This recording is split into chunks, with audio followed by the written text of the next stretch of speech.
It is so stunning that it's kind of hard to react to it. I mean, the idea that the people who live in Gaza, for the most part, came from the West Bank, and they are not there willingly. But let's bring you back to the U.S. and to our local gangster, Donald Trump.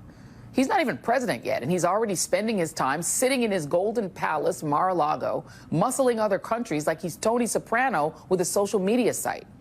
Doing things like demanding Hamas release all hostages being held in Gaza before his inauguration, or there will be, quote, all hell to pay in the Middle East. Oh, the wickedness of the wicked weave is finally being exposed. The secrets are scattering like roaches as the darkness is finally coming to the light.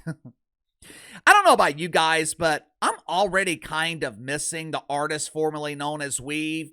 I miss turning on MSNBC in prime time and watching her receding hairline increase the level of baldness.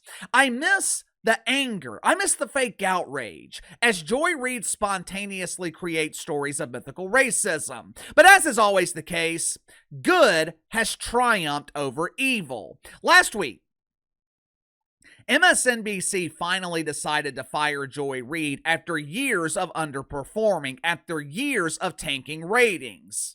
Well, Casey, that's not true. Tiffany Cross said that Joy Reid was doing well. According to Tiffer the Bongo Sniffer, Joy Reid is a huge star. Tiffany Cross?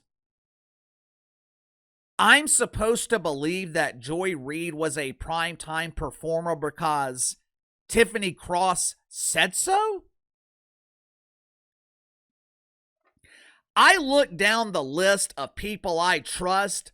The Bongo Sniffer did not make the list. Ironically enough, neither did Jake the Bongo Tapper at CNN, which we're going to be talking about later today. But since the election, Joy Reid had been struggling to maintain her audience. She was failing to eclipse 1 million viewers, and her ratings in the key 25 to 54 demo, they were damn near non-existent. If I remember correctly, the former Weave was averaging less than 60,000 viewers in the key demo. 24 hours after Joy Reid was fired, MSNBC replaced her primetime dump with something called MSNBC Prime. I have no idea who hosted the show. Knowing MSNBC, it was probably a diverse panel featuring each of the 72 genders while representing every color of the rainbow. But 24 hours after MSNBC booked Joy Reid a coach seat on the climate-friendly broom and flew her home, the Prime dump, it drew 1.1 million viewers and 126,000 in the key demo. MSNBC literally doubled their audience in the demo by firing someone who thinks the white man is the devil. For years, Joy Reid has been responsible for spreading hatred. She used her platform to incite racial division. She used her platform to not only convince people that orange man bad, she also tried to convince people that white man bad. But the white man wasn't the only one who felt the wrath of the wicked weave.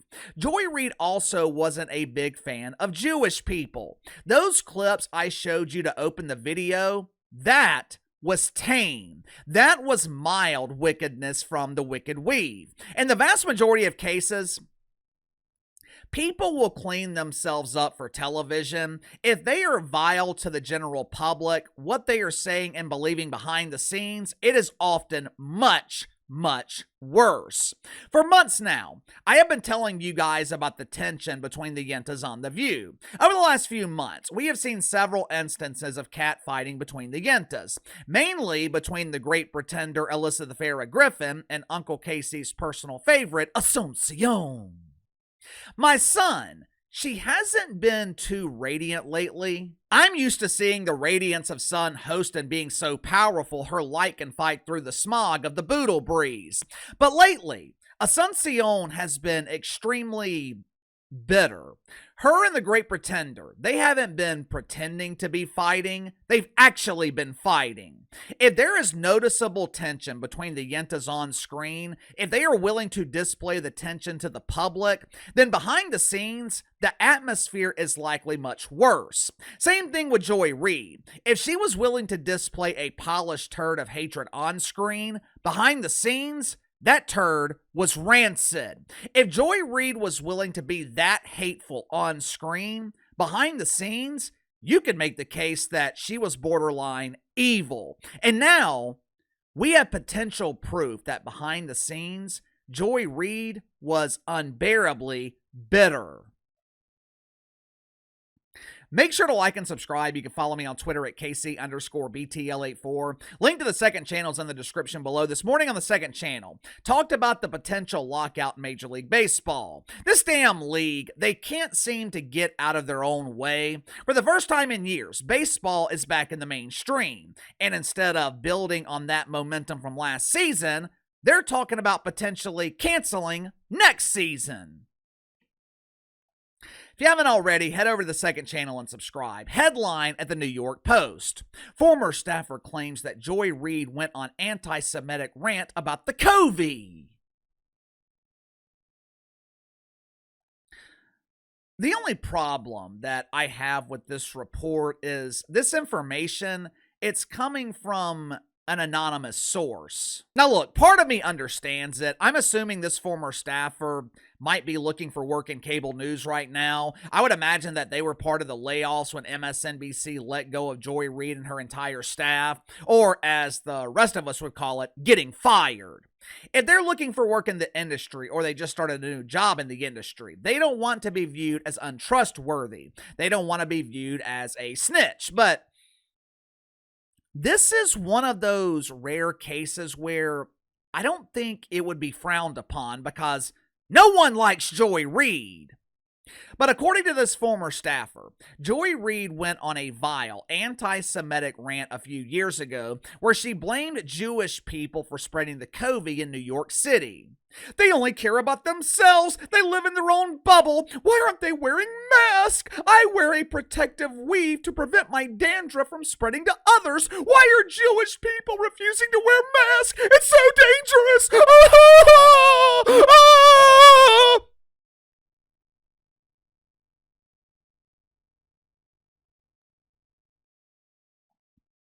During a conference call involving over 20 people at MSNBC, Joy Reid claimed, allegedly, that Jewish people were the reason that the COVID was spreading. She also claimed that they didn't care about the COVID and they damn sure didn't care about spreading it. The New York Post asked this former production assistant why she was coming forward with this story. I mean, it has been 3 or 4 years. Why are you suddenly concerned about this now? Why didn't you reveal this story 3 or 4 years ago? According to the former staffer, they are sharing this story now because I wanted people to know the true character of Joy Reid. Thanks for the heads up, but I'm pretty sure we already knew. What makes this even more confusing is the fact that this former staffer is Jewish, which means she spent years working for someone who didn't like her because of her race.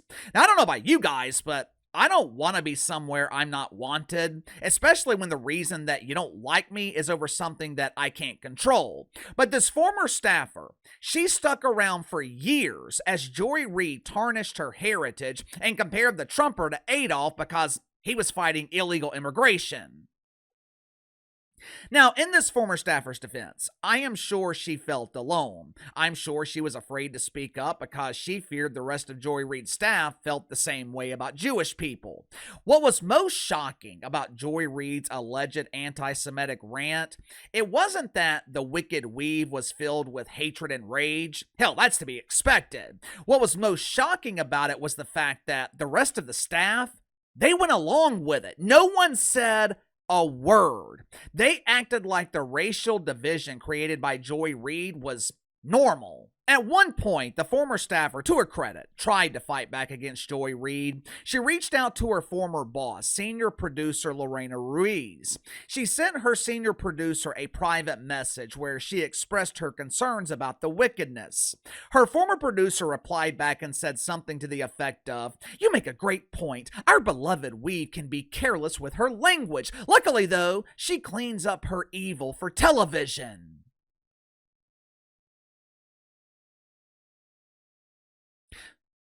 Let me translate that for you. On television, Joy Reid attempts to disguise her evil, but behind the scenes, she can be herself.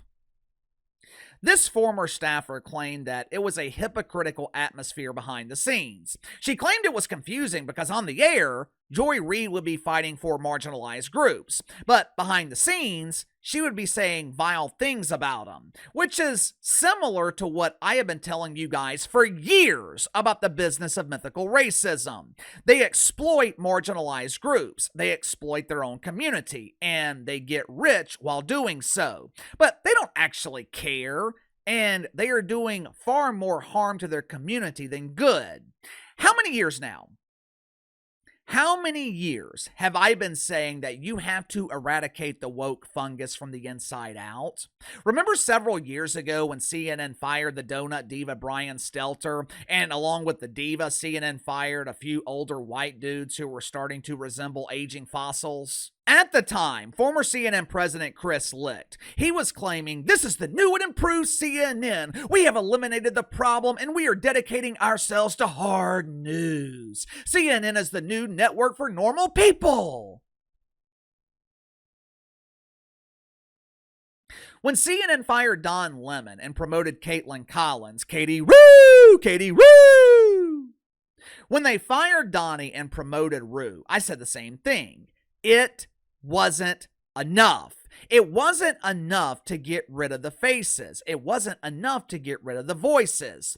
If you're truly eradicating the woke fungus, you have to get rid of everyone that's been infected, because all it takes is one person for the fungus to spread. It has been 3 years since CNN fired the donut diva Brian Stelter, and nothing has changed.